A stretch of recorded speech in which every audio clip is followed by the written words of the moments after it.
بسم اللہ الرحمن الرحیم اشداء الکفار رحماء بینہم شکیلا سے but first flight academy Sialkot.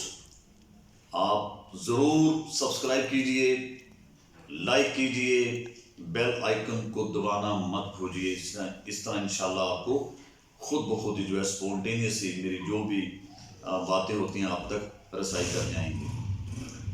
میں نے جو یہ چند حروف پر مشتمل یہ اشداء الکفار رحماء بینہم پڑھی آپ کے سامنے، یعنی اس کا جو موضوع سخن ہے وہ بتاتا ہے کہ مسلمان کا شعار کیا ہوتا ہے، مسلمان کا دنیا میں مقصد کیا ہے، اس نے اپنے تمدن میں جینا کیسے ہے کہ یہ کافروں کے مقابلے میں سخت سیسا پلائی دیوار اور آپس میں شیر و شکر۔ مسلمان آپس میں جست واحد کی طرح ہیں، ان کے آپس میں کسی قسم کے کوئی جھگڑے، کوئی ان کے آپس میں اختلاف اور آپس میں ایک دوسرے کے یہ معاملات کو سمجھنے والے، ایک دوسرے پہ جان دینے والے ہوں، لیکن کفار کے مقابلے میں یہ ڈٹ جانے والے ہوں۔ یہ ہے مسلمان کی زندگی، یہ ہے اس کا شعار۔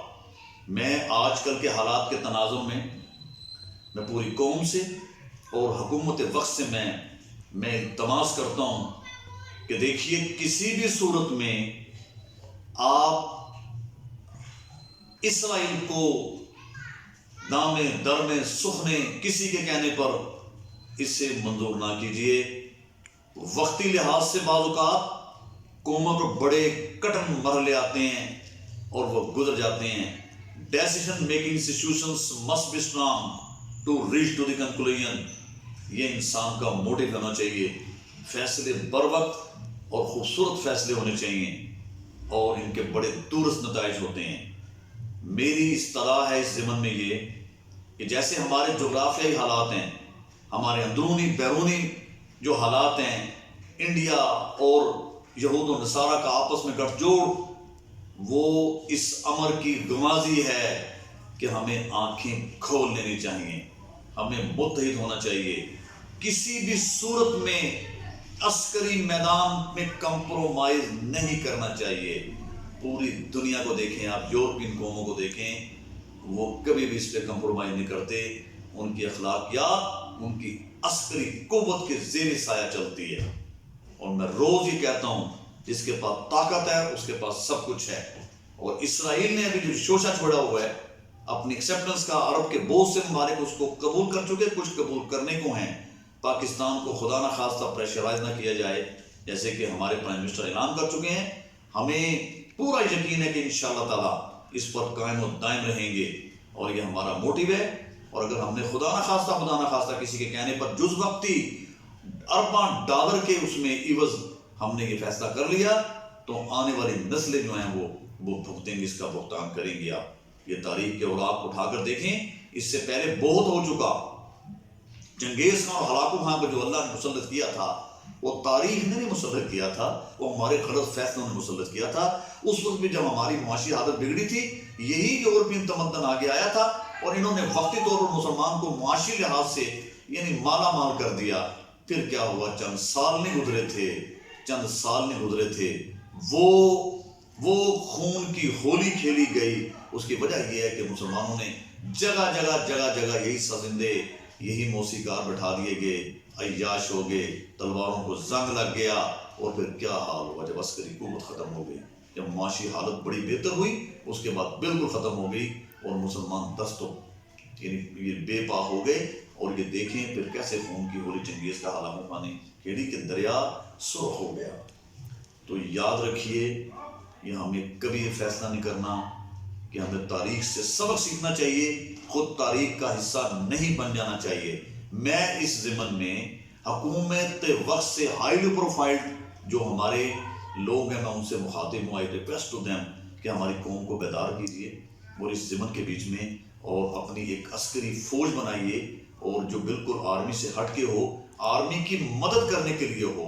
اسکول، کالجز، یونیورسٹیز، اس لیول کے اوپر لڑکے لڑکیاں سب کو عسکری میدان میں تیز کرنے کے لیے وقت آنے پر اپنی مسلح افواج کے شانہ بشانہ کھڑا ہونے کے لیے عسکری ٹریننگ بہت ضروری ہے۔ اللہ پر ایمان تو ہے لیکن ٹریننگ کے پیچھے ہمارا ایمان چھپا ہوا ہے۔ آپ صلی اللہ علیہ وسلم میں دیکھیں، آپ تاریخ سے سبق لیں، یہ صلح حدیبیہ یہ کوئی معمولی واقعہ ہماری آنکھیں کھول دینے کے لیے؟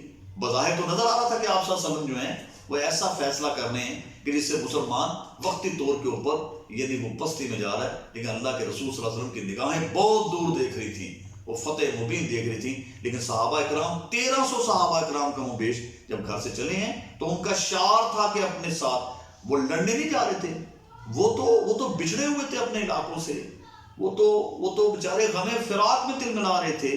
تو عمرے کے اس کے غرض سے صحابہ اکرام کو لے کے آپ صلی اللہ علیہ وسلم مشورے سے چلے ہیں اور حدیبیہ کے مقام پر جب وہاں پہ پڑاؤ ڈالا ہے تو آپ دیکھیں صحابہ کو لڑنے کے لیے نہیں جا رہے تھے، لیکن ان کا شعار تھا کہ اپنے پاس انہوں نے ہتھیار رکھنا ہے۔ یہ ہمیں بہت بڑا سبق ہے کہ مسلمان کو کبھی بھی کمپرومائز نہیں کرنا، ہر صورت میں اپنی عسکری قوتوں کو جوان رکھنا ہے۔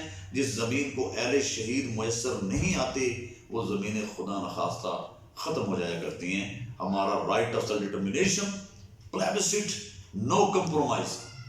اور میری التماس ہے کہ مسلمان بچوں کو اپنے اسکولوں میں، کالجز میں، یونیورسٹیز میں، مدرسوں میں، مکتب میں، ہمارے جتنے بھی ادارے ہیں وہاں ہمارے جو اساتذہ اکرام ہیں انہیں خصوصی طور پر اخلاقی تربیت دی جائے اور بچوں کو موٹیویٹ کرنے کا ان کو جذبہ دیا جائے۔ اور پھر سے یہ ایک وقت ہم پر ایسے آیا تھا، ایسے کوئی 30 35 40 سال پہلے، اور نزاؤ صاحب کے دور میں کہ NCC program, national cadet corps program میں، اور یہ کالجز میں شروع کیا گیا تھا، بڑا خوبصورت پروگرام تھا۔ اس کو دوبارہ سے جار و ساری کیجیے اور تاکہ مسلمان بچے جو ہیں یہ جو حرب کی ٹریننگ ہے اور یہ کم از کم اپنا سیلف ڈیفenس ہے، ہر شخص کو سیکیورٹی مائنڈڈ ہونا پڑے گا پاکستان میں، تب کم جہاں کے جو ہمارا مائنڈ سیٹ ہے یہ تخریب کاری کا یہ ختم ہو سکتا ہے۔ ذرا سا ہم لوگ چوکتے ہیں بالکل آرام اور وہ اپنا وہ بنسری بجانا شروع کر دیتے ہیں اور خدا نخواستہ ہمارے دشمن پھر کام دکھا دیتے ہیں۔ ہمیں ہر وقت سیکیورٹی مائنڈڈ ہونا پڑے گا، ہمیں ہر وقت اپنی آنکھوں کو جو ہے وہ عقاب نظر سے دیکھنا پڑے گا۔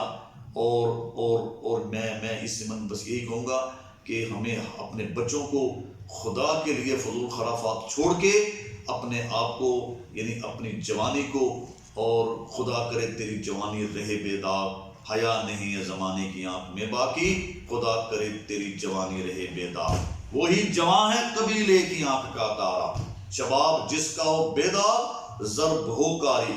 تو اللہ تعالیٰ کا فرمان ہے کہ یہود و نصارہ آپ کے کبھی دوست نہیں ہو سکتے، جتنی مرضی امن کی آشا جلا لیں۔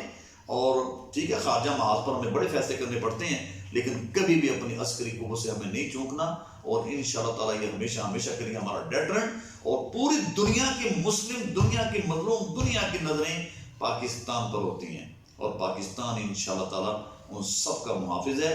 اور مجھے امید واسع ہے پاکستان عسکری میدان میں کبھی بھی کمپرومائز نہیں کرے گا۔ اللہ حافظ۔